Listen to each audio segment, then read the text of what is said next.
Anda menyaksikan News Update, saya Veronica Moniaga. Puluhan pengunjuk rasa di depan kantor KPK terlibat bentrok dengan petugas kepolisian. Untuk mengetahui informasi terkini, kita segera bergabung dengan reporter Tezar Aditya langsung dari depan gedung KPK Jakarta. Tezar, bagaimana kronologi insiden bentrokan di depan kantor KPK? Ya Veronica, sebelumnya saya akan menjelaskan situasi terkini depan gedung KPK ini. Meskipun terlihat di sini sudah mulai kondusif, namun massa masih tetap bertahan di sini. Begitupun pihak kepolisian yang juga masih terus bertahan di sini untuk berjaga-jaga. Ditakutkan ada serangan susulan begitu. Dan memang tadi kronologisnya sebenarnya ini awalnya demonstrasi ini berjalan dengan tertib dan juga dengan damai. Ini diawali dengan adanya gerakan Hidupkan Masyarakat Sejahtera atau gerakan HMS, yang ini ada ratusan orang di depan gedung KPK. Ini dengan damai, mereka juga membawa alat musik, bernyanyi begitu. Dan ini juga hadir pula di tengah gerakan ini Rahmawati Soekarno Putri. Dan mereka menuntut, yang mereka tuntut adalah tuntaskan kasus-kasus besar yang tengah dihadapi oleh KPK, misalnya BLBI, kemudian juga Hambalang, kemudian juga kasus seperti Senturi yang diklaim merugikan negara hingga miliaran bahkan triliunan rupiah. Dan kemudian setelah itu, setelah ada gerakan Hidupkan Masyarakat Sejahtera, kemudian disusul ada lagi kelompok massa lain, ini dari yang menamakan diri mereka sebagai Aliansi Masyarakat Jakarta Utara, yang terdiri dari masyarakat luar Batang. Dan ini mereka menyusul datang kemudian ketika mereka ada GMS ini sedang menyanyikan lagu begitu, mereka tiba-tiba menggebrak perlindungan kepolisian. Dan ini kemudian diperingatkan oleh pihak kepolisian dengan tembakan ke udara begitu, tembakan air mata begitu. Dan kemudian ini memulai aksi kericuhan karena memang masyarakat menggebrak dengan sangat keras, dan kemudian mereka juga melempari ke arah pihak polisi ini batu, kemudian juga telur, dan juga tentunya kayu-kayu yang mereka bawa.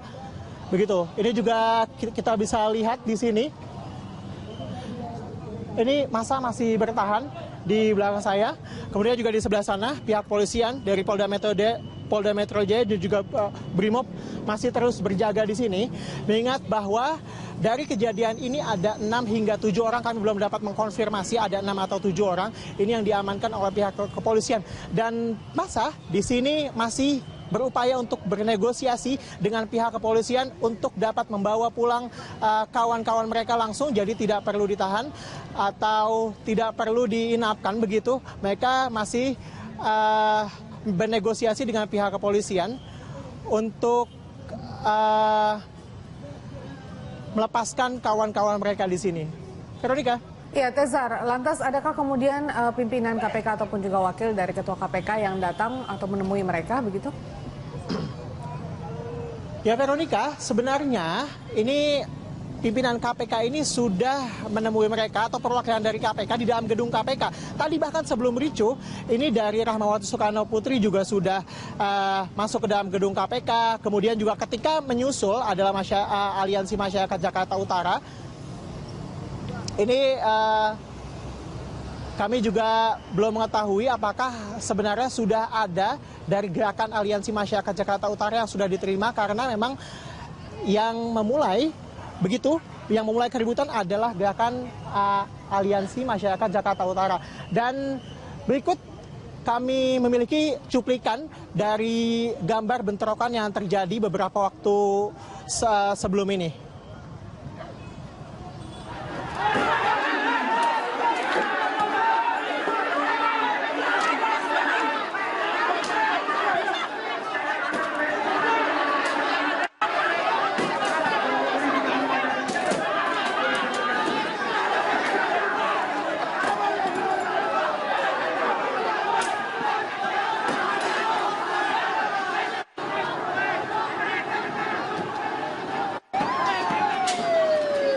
Polisi yang terdepan tiga Pak Polisi.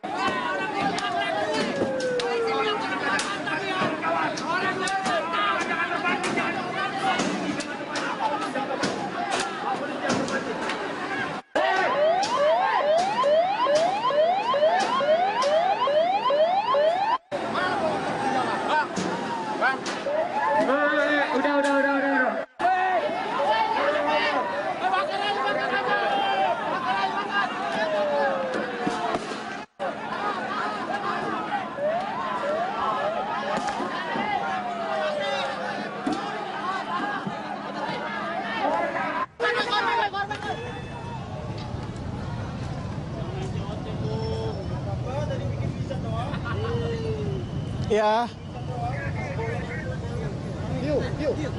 Demikian, Faye. Tezar, Anda masih bisa mendengar saya? Pertanyaan terakhir saya adalah setelah kemudian perwakilan dari pengunjuk rasa bertemu dengan pimpinan KPK, apa kesepakatan yang sudah disepakati sebelumnya? Karena unjuk rasa masih tetap berlangsung begitu, Tezar. Ya, Faye, dapat kami luruskan kembali bahwa di sini ada dua demonstrasi, Faye. Yang pertama adalah gerakan Hidupkan Masyarakat Sejahtera ini yang sudah diterima oleh pimpinan KPK tadi. Salah satunya adalah ada putri dari Presiden pertama, Megawati Soekarno Putri, ini juga yang sudah masuk ke dalam gedung KPK. Dan sementara yang kedua, ini adalah Aliansi Masyarakat Jakarta Utara yang hingga kini kami juga belum mengetahui apakah mereka sudah diterima oleh pimpinan KPK. Dan dari dua kelompok masyarakat ini juga tentunya mereka memiliki tuntutan yang berbeda. Jika Aliansi Masyarakat Jakarta Utara ini menuntut bahwa KPK harus menuntaskan kasus-kasus besar yang dihadapi oleh KPK seperti BLBI, kemudian Senturi dan juga Hambalang.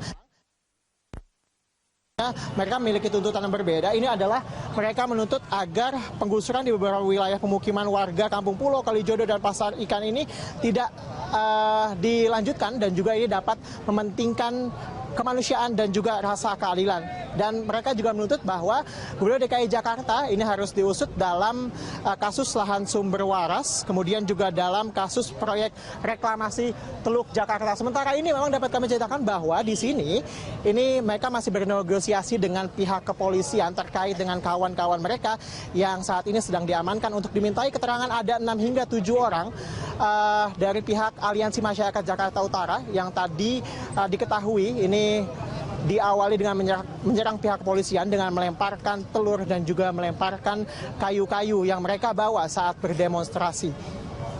Ya, Faye, sementara itu memang di sini juga kepolisian dan juga massa masih terus berjaga di sini. Faye. Baik, terima kasih Tezar Aditya, selamat bertugas kembali. Dan pemirsa, demikian tadi laporan dari reporter Tezar Aditya dan juru kamera Amin Subarkah dari gedung KPK Jakarta. Dan News Update akan kembali 1 jam mendatang. Sampai jumpa. Eksekusi terhadap ratusan bangunan liar yang berada di lahan milik PT KAI Daop 4 di Semarang, Jawa Tengah berlangsung ricuh. Akibat kericuhan itu, 7 orang polisi dan sejumlah warga lainnya terluka.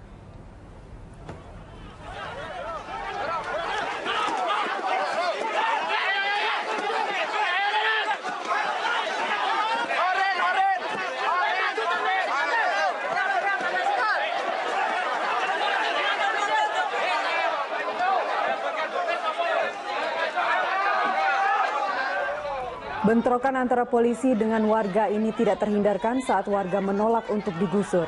Mereka berdalih pengusuran menyalahi aturan karena belum ada keputusan dari pengadilan.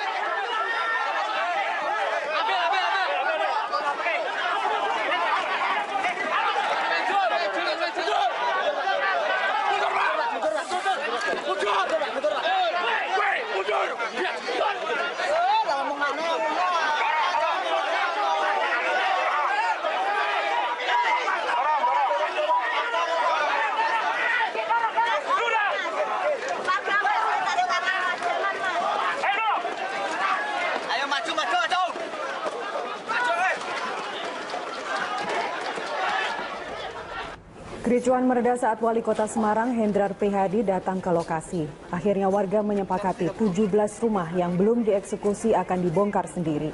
Selain itu, warga yang terdampak penggusuran akan direlokasi ke rumah susun Kudu.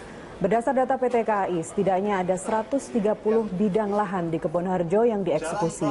17 bidang diantaranya sudah bersertifikat hak milik dan 12 bidang merupakan fasum. Saat eksekusi, sebanyak 1.750 personil TNI, Polri, Satpol PP, dan karyawan PT KAI dikerahkan. Eksekusi dilakukan untuk pembuatan jalur reaktivasi atau shortcut rel PT KAI dari Stasiun Tawang menuju Pelabuhan Tanjung Mas. Saya setelah ini akan ketemu sama Pak Lurah untuk menginventarisir warga yang terkena pembongkaran. Pemerintah kota menyiapkan rusunawa di wilayah Kudu, ya. Yang mau masuk sana segera mendaftar Pak Lurah dan segera bisa ditempati pada minggu depan. Yang kasihan tuh yang SD-nya kan sedang jalan ujian. Kalau kayak gitu kan terganggu juga. Kok ya udah tegel menurut kasihan. Seluruhnya yang mengamankan kegiatan ini penertiban jaringan jalan reaktivasi kereta api dari stasiun Tawang menuju ke pelabuhan. Ada 138 KK, namun yang kita tertibkan kurang lebih jumlahnya 70 yang tanpa sertifikat. Sedangkan yang bersertifikat masih tetap berdiri tegak seperti yang rekan-rekan lihat. Terima kasih.